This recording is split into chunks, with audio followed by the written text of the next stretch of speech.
Mich freut es mega, bei euch dürfen sein mit der Eva oder irgendjemand schon sich bei unter euch verloren hat.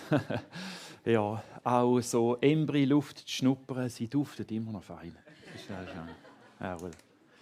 Ganz herzlichen Dank, dass ich bei euch etwas weitergeben darf, das mich in letzter Zeit bewegt hat, das mich berührt hat.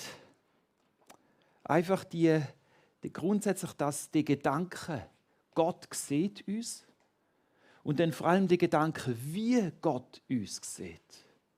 Schau, das ist so viel entscheidender, wichtiger, als was andere über dich sehen, über dich denken.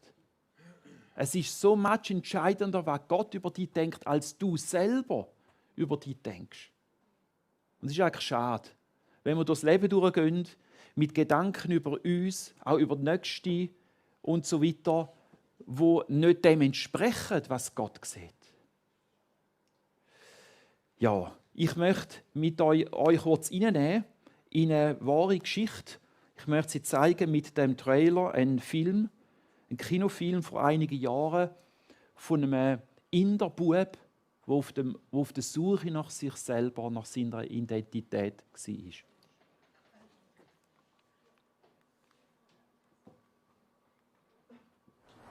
Fangen wir damit an, woher du kommst. Kalkutta. Welches Viertel? Ich wurde adoptiert, ich bin nicht wirklich Inder. Die Erinnerung kommt zurück. Auf Pharaoh, unseren wunderbaren Jungen. Wir sind sehr stolz auf dich, mein Sohn. An ein Leben, das ich vergessen hatte. Alles okay? Ich hatte eine andere Familie. Eine Mutter. Einen Bruder. Ich sehe noch ihre Gesichter. Was ist passiert? इधर जा मत मैं कल का काम निपट के आ जाऊंगा गुड्डू Guddu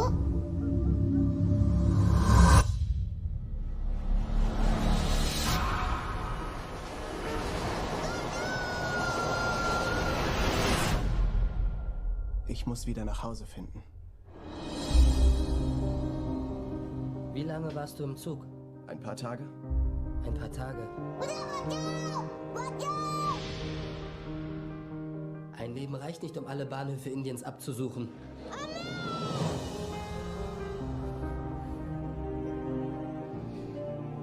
Hast du die geringste Ahnung, wie das ist? Wenn Tag für Tag mein richtiger Bruder meinen Namen ruft? Ich habe immer geglaubt, ich könnte unsere Familie zusammenhalten. Ich brauche dich, Zero.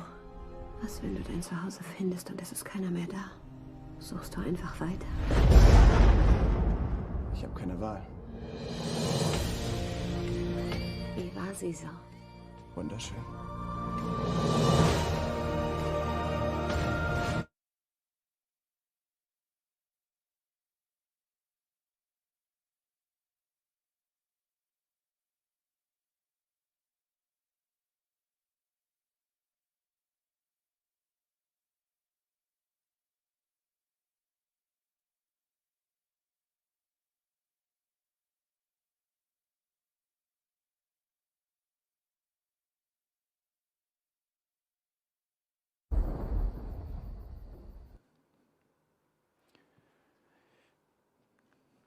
Ein junger Inder auf der Suche nach seinem Zuhause.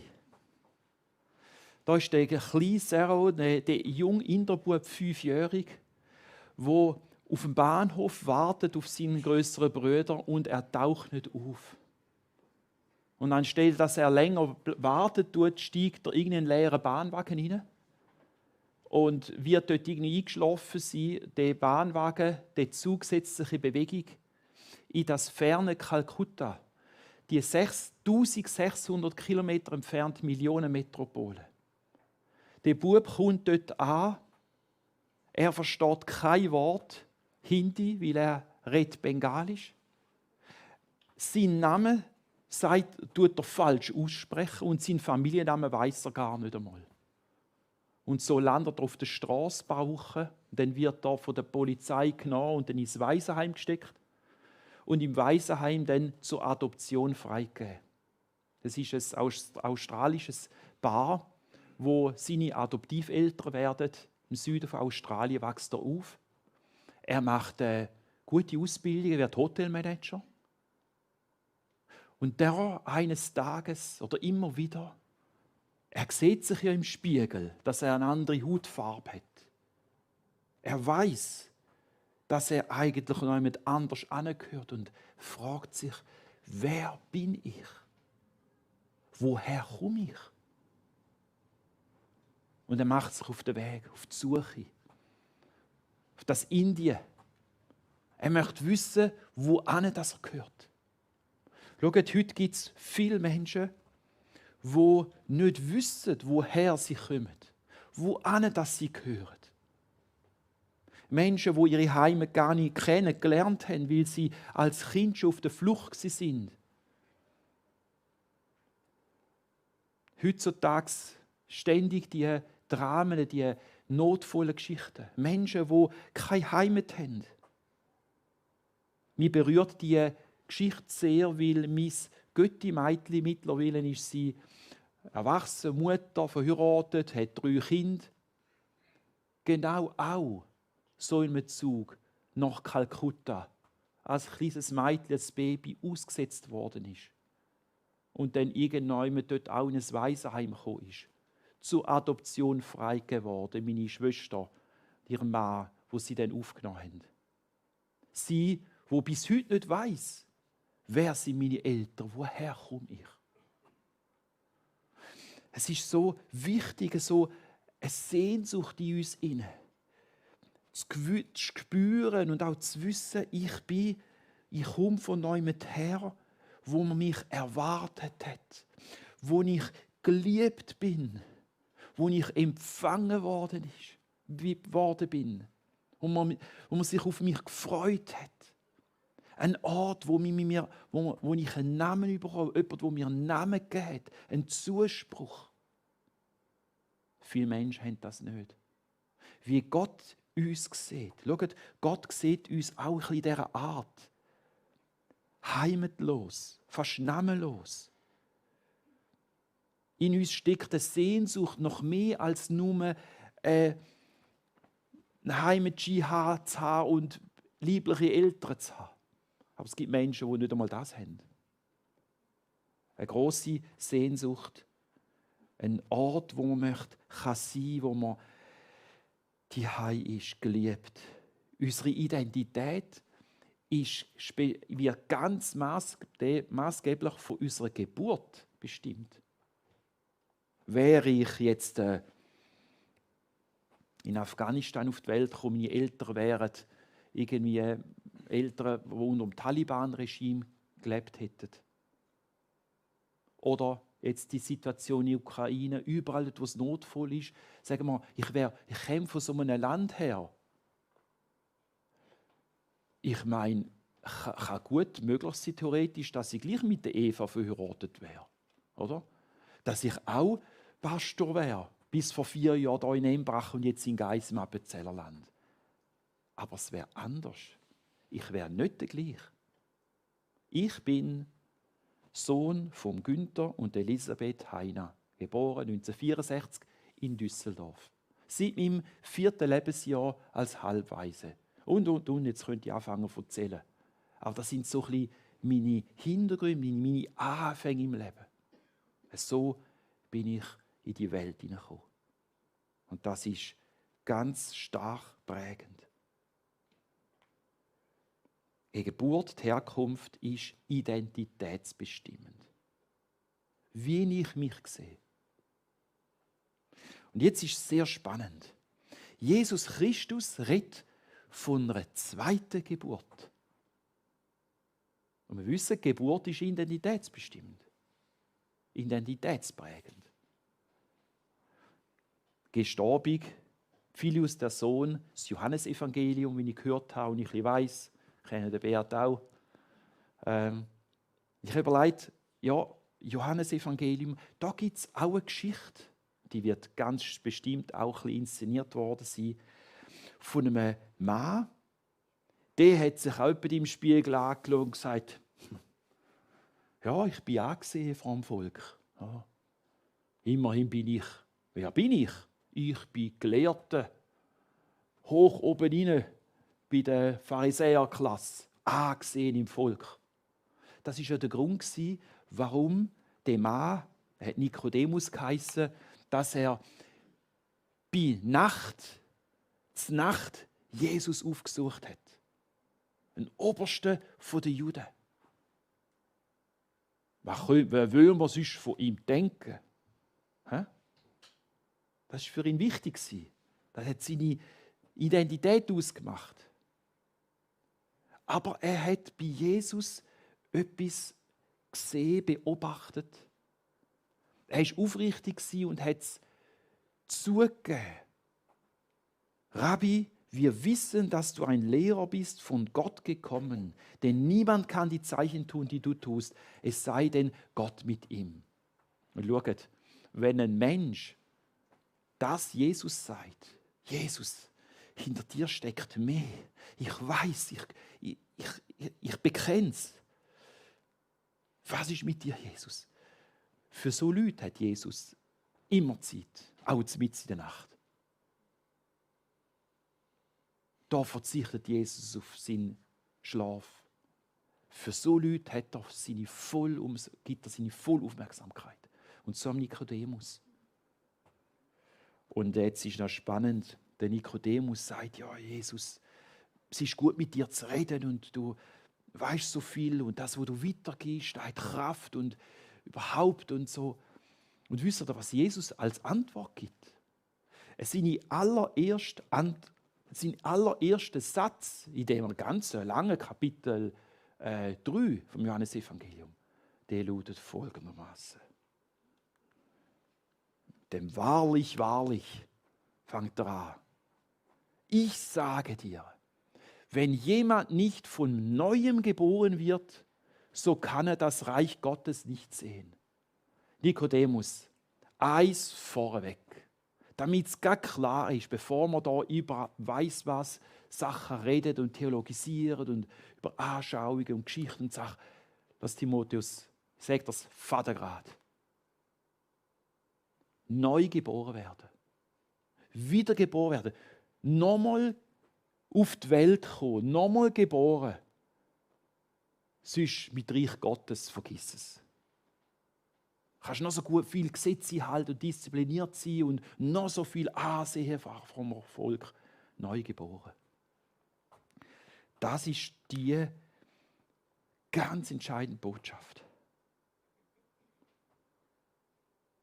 Von oben geboren, Anoten, das ist geistlich wiedergeboren, übernatürlich, weil der Nikodemus sagt zu Recht, nochmal geboren, ich, meine Mutter, nein. Jesus sagt es so, wenn jemand nicht geboren wird aus Wasser und Geist, Nikodemus, klar, es ist nicht eine biologische Geburt. Es ist eine Geburt, Wasser, Umkehr, Johannes der Täufer, der getauft hat, umkehren, sich wieder Gott zuwenden, einsehen, erkennen, ich bin auch von Gott davongelaufen, der war mir Schnuppe. Und Geist, das ist eine geistliche Geburt, da passiert etwas in der geistlichen Hinsicht, das schauen wir noch an. Wenn das nicht passiert, so kann er nicht ins Reich Gottes kommen. Nochmal. Nikodemus ist am Grübeln und merkt, dass er so hochrangig im Wissen, im Verständnis bin jetzt, ist er doch auch nicht. Und darum hilft Jesus nach und erzählt die Geschichte. Nikodemus, weisst du noch? Also weisst du noch, er war nicht dabei gewesen. Jesus war dabei, allgegenwärtig. Dort mal die Israeliten auf die Wüstenwanderung. Da hast du doch die Horrorgeschichte mit diesen giftigen Schlangen. Sie sind gebissen worden. Gestorben sind sie aufgrund von diesen Schlangenbiss. Und dann hat Mose auf dem Auftrag von Gott einen Stab aufgerichtet, irgendwie eine Stange und eine eherne Schlange dran gemacht. Wenn er gar hatte, keine Ahnung, hätte er schnell gehen müssen mit diesem etwas, ein Draht oder weiss was. Und die Leute konnten darauf schauen. Und in dem Moment hat das Gift keine Wirkung mehr gehabt. Sind zwar noch gebissen worden, aber anyway, sie sind gesund geblieben. Eins von ganz eindrücklichen vielen Wundern in der Wüste von Israel, in der Wüste dort mal vom Volk Israel, wo sie unterwegs sind. Und dann sagt Jesus, wie Mose in der Wüste die Schlange erhöht hat, so muss der Menschensohn, redet von sich, erhöht werden, auf dass alle, die an ihn glauben, das ewige Leben haben. Denn so sehr hat Gott die Welt geliebt, dass er seinen eingeborenen Sohn in diese Welt gab, dass alle, die an ihn glauben, nicht verloren werden, sondern das ewige Leben haben. Wir lesen hier die fundamental, entscheidend wichtige Wahrheit der Bibel. Wenn du vertrauensvoll auf Jesus schaust, dann geschieht etwas. Dann geschieht die Neugeburt. Dann kommt da etwas in dein Leben hinein. Dann geht wieder der Himmel auf. Dann passiert neues Leben. Auf Jesus schauen, man kann auch sagen, an Jesus glauben. Man muss so sagen, den Jesus, den brauche ich in all dem Gift von meinem Leben, in all dem destruktiv Zerstörerischen. Ich brauche ihn. Ohne Jesus gehe ich verloren. Wenn du das glaubst, wenn du in dieser Art Hilfe suchen, auf Jesus schaust, Herr, du, dann passiert die Neugeburt. Dann wirst du ein zweites Mal geboren. Und wir wissen, bei einer Geburt, wenn eine Geburt stattfindet, ist sie identitätsstiftend. Darum ist es so wichtig, wie Gott das sieht. Und dass du die Perspektive von Gott über dein Leben bekommst. Aber Gott sagt auch, du musst neu geboren werden. Du bist ohne diese Neugeburt ganz ähnlich wie der Inder. Zwar auf der Welt, und der hat ja dann seine Heimat, seine Familie, Verwandte ja dann neu entdeckt. Aber du bist heimatlos. Du bist haltlos, verloren. Vorübergehend hebst dich. Die einen viel mehr, die anderen weniger. Die anderen sind geliebt von Baby an, die anderen nie im Leben. Aber irgendwie können wir existieren. Aber du bist verloren. Reich Gottes, die himmlische Perspektive tut sich auf, wenn du neu geboren wirst. Bist du neu geboren, das zweite Mal?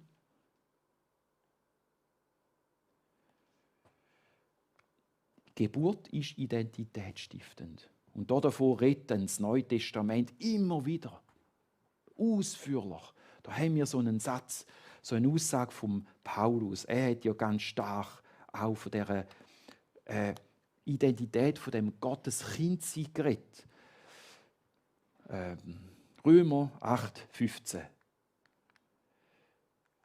Der Geist Gottes, den ihr empfangen habt, führt euch nicht mehr in eine neue Sklaverei, in der ihr wieder Angst haben müsst. Also bei Gott musst du nicht Angst haben, dass er dich knechtet und einengt, sondern er hat euch vielmehr zu Söhnen und Töchtern Gottes gemacht. Kind Gottes sein. Also gemäß dem Text bin ich nicht mehr primär Sohn von Günther und Elisabeth Heina, schon auch. Aber primär bin ich ein Kind vom Schöpfer vom Universum. Verrückt.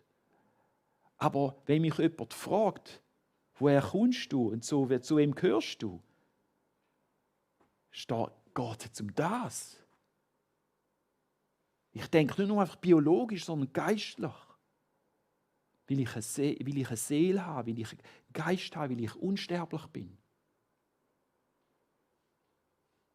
Weil mit dem Tod nicht alles ans Ende ist. Ich weiss, da ist mehr. Was ist, wenn man geboren wird? Was ist man, wenn man geboren wird? Das Baby, genau. Es sind bald 6 Monate, wo ich schon Großvater bin. Und das ist herrlich, wenn man dann einfach einen anderen Draht, einen Bezug näher hat zu einem Baby, oder? Wenn man da mitfiebert, sich mitfreut. Baby. Ich habe das Bild gefunden, gefällt mir da. Einfach eingepackt. Oder? Er liegt einfach da. Wer ist Baby?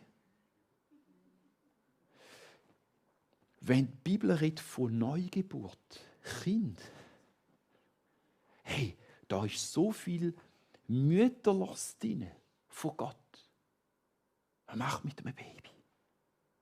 Ja, Herzen und gehen und man götzt sich da. Solltest du mal die Gesichter beobachten von Eltern und Großeltern, wenn sie da mit ihrem Baby, ein Kind da bubbelt und koset und tönt. Einfach eine Freude.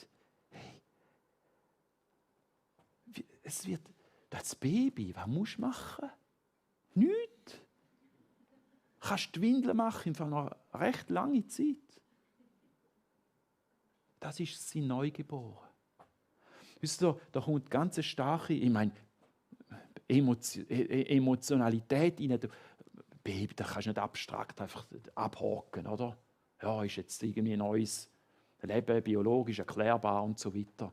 Nein, da sind Emotionen dabei. Und das ist es genau, was der Geist Gottes möchte. Dass die Emotionen, Gefühle auf deine Seele kommen, in deiner Seele leben.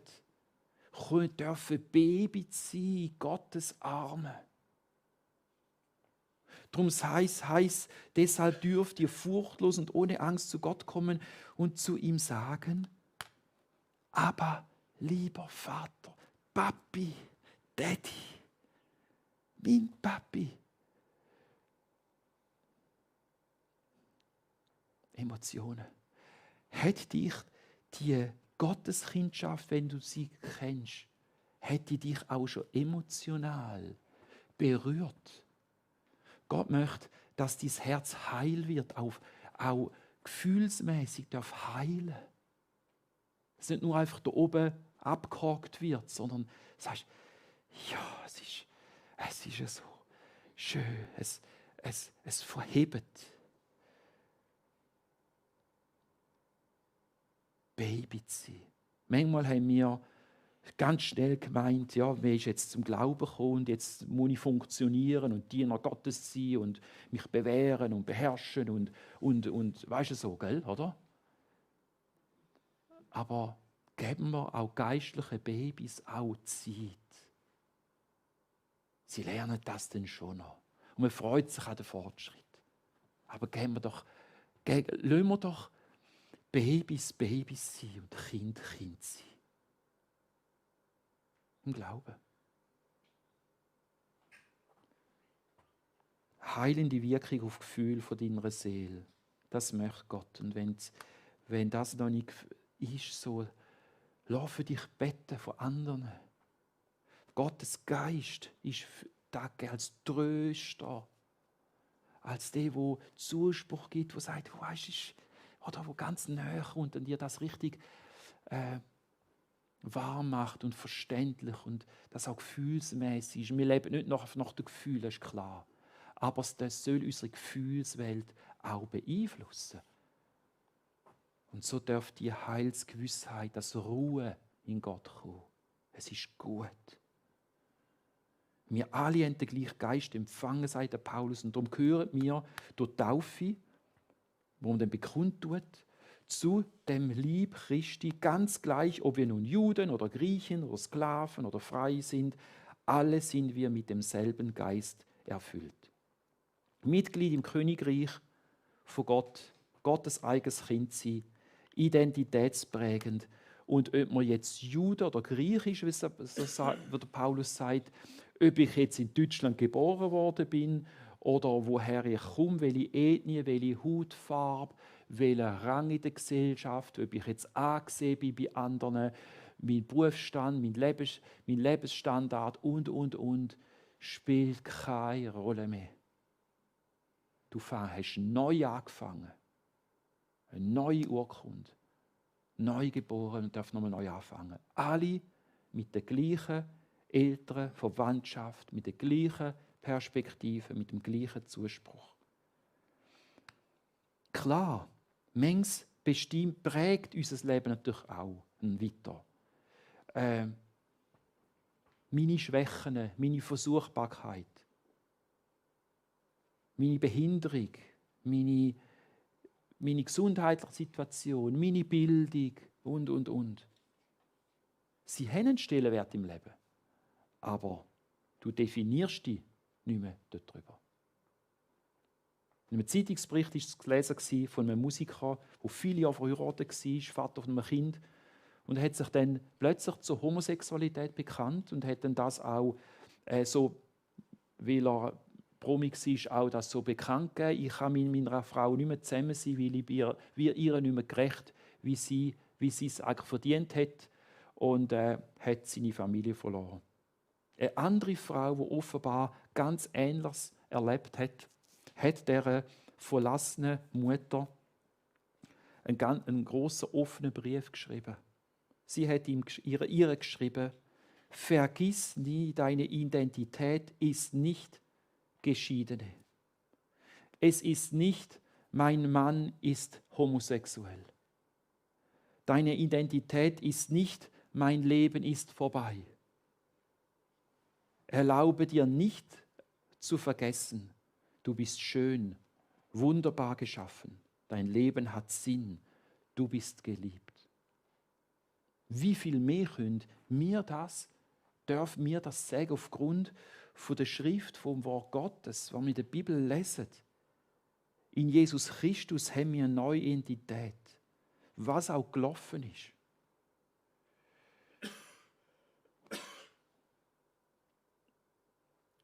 Wenn ich mich als Versager sehe, so bin ich. Was für Gedankengänge gehen da ab? Am Morgen. Jeden Tag stehst du vor dem Spiegel, oder? Morgen schon, oder? Rasieren, oder? Leg die Falten fängst du, oder? Ja. Immer weniger Haar, graue fängst, ja. Und überhaupt schaffst du es eh nicht. Gell? Wenn man dann so denkt, mit Gedanken leitet man sich irgendwie fest. Man muss sich nicht wundern, wenn man mit Jammern und negativem Blick dann so in den Tag hineingeht, dann kommt schon das Nächste. Und den muss am Telefon anrufen und der andere sieht mich auch nicht unbedingt so super und dann nimmt es seinen Lauf.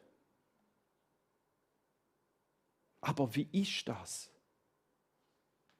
Wenn du dich im Spiegel siehst und da noch einen Schreiber, wenn du willst, kannst du da noch so ein paar Flipchart, wenn es dir gut tut, nimmst mit und schreibst noch etwas auf. Übrigens habe ich auch im Ausgang noch einfach so eine Übersicht von Gottes Wahrheiten, die du mitnehmen kannst. Ich bin geliebt. Joachim, du bist erwählt, von Gott erwählt. Gerechtfertigt. Jesus hat dir Schuld vergeben. Die Vergebung steht immer offen. Jeder Moment dreht. Bist du, Joachim. Dreht von Gottes starken Armen. Und Joachim, es stimmt nicht, was Satan sagt. Du kannst nicht und bist nicht und du bist befreit. Frei gemacht. Joachim, du bist gesandt. Nicht nur, weil du Pastor bist. Gesandt. Salz von der Welt. Licht für die Welt. Du bist befähigt. Du bist befähigt. Gottes Geist befähigt dich. Nicht im Voraus, aber wozu du beauftragt bist, zu dem befähigt dich Gott. Gang mit diesen Zusagen. Und da gibt es noch ganz viele andere. Darum redet man ja von dieser stillen Zeit. Ja.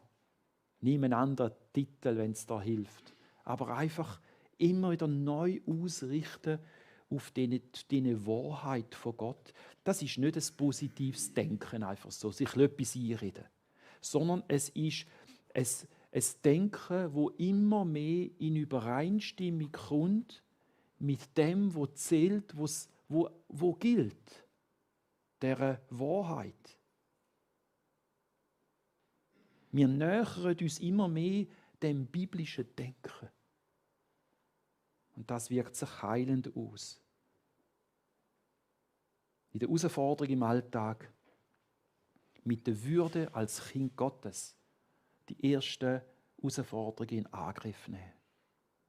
Der Vorgesetz bleibt schwierig, er wird möglicherweise noch schwieriger. Aber in dem Bewusstsein, Königskind zu sein, wirst du mit der Würde Gottes auch in dem hinein stehen und dich entsprechend verhalten. Die Single sein wirst du mit dem Bewusstsein leben, dass Jesus auch Single war. Noch ist auch im Himmel, dort heiratet man ja nicht mehr, scheint's. Und er dein Bruder ist.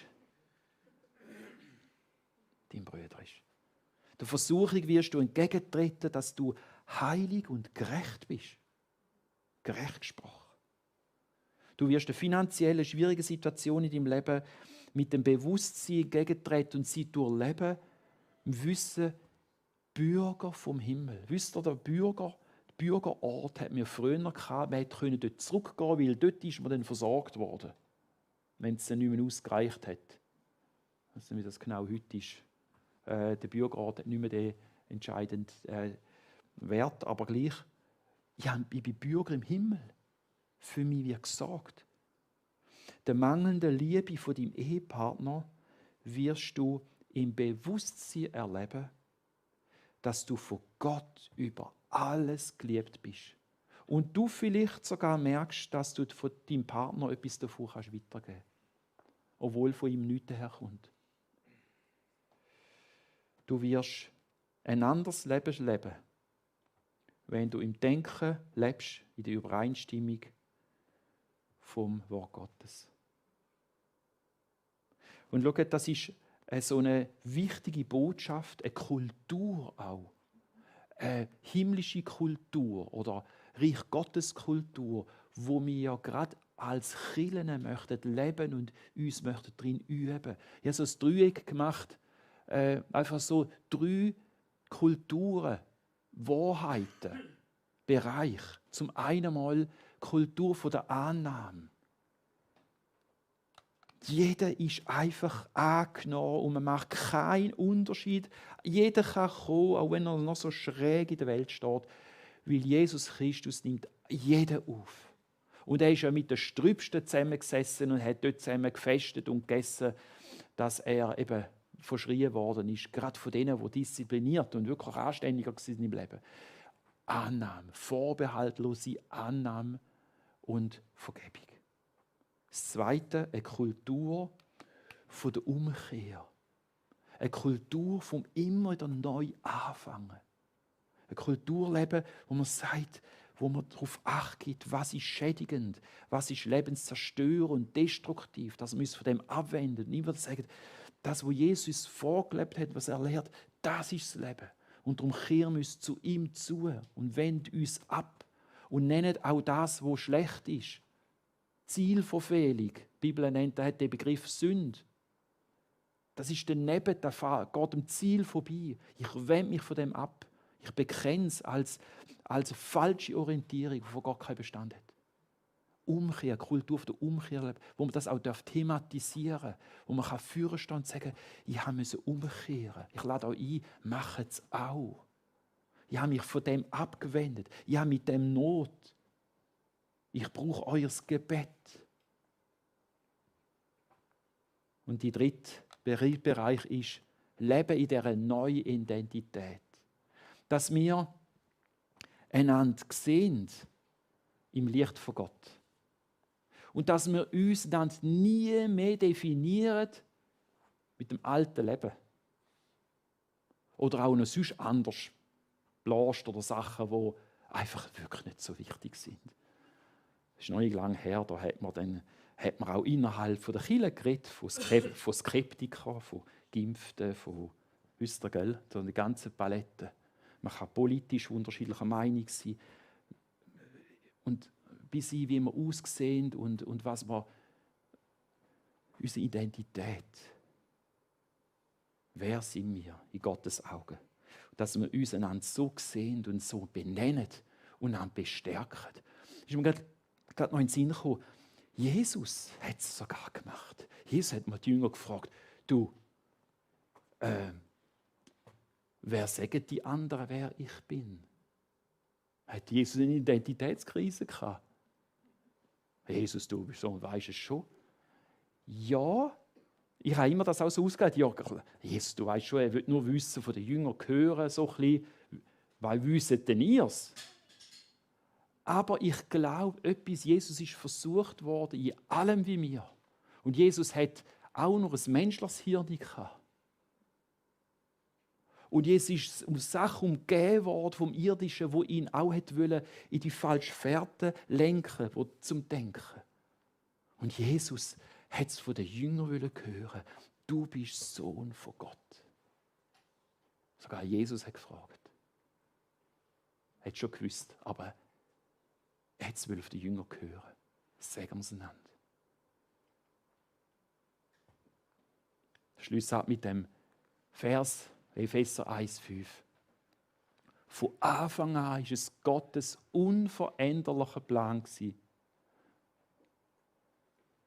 uns als seine Kinder zu haben. Und an dem Entschluss hat er so viel Freude. Lass dich drücken beim himmlischen Vater. Lass dich knuddeln.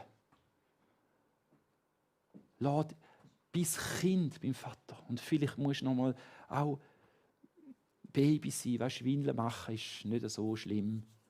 Aber gleich, wir dürfen auch die Hose machen. Und vor allem, natürlich sollte man dann mal können, ja, aber wissen, was ich jetzt gemeint habe mit dieser Predigt. Gott möchte dich segnen und wenn dir nicht klar ist, ob du die Identität hast, neu geboren worden bist, dann geh nicht raus und mach das klar. Es ist so, da geht so viel in deinem Leben vorbei, wenn du nicht da drin darfst, in dieser Sicherheit stehen und in dem grossen Segen, das das Leben so verändert. Jesus, wir danken dir für deine Wahrheit und für deine Realität. Und wir bitten dich, dass du es fest verankert durch unseren Herzen, befähigt, treibt, erwählt, befreit, gerechtfertigt, geliebt. Ich möchte speziell die Leute unter uns segnen, die einen schwierigen Start hatten in ihr irdisches Leben hinein. Dass sie im Speziellen, in dem Segen, in dieser neuen Identität als Töchter und Söhne von Gott dürfen leben. Dass das ihren Alltag prägt. Dort, wo wir Mangel erleben, so lehre uns umso mehr zu verankert sein in deinen Zusagen. Amen.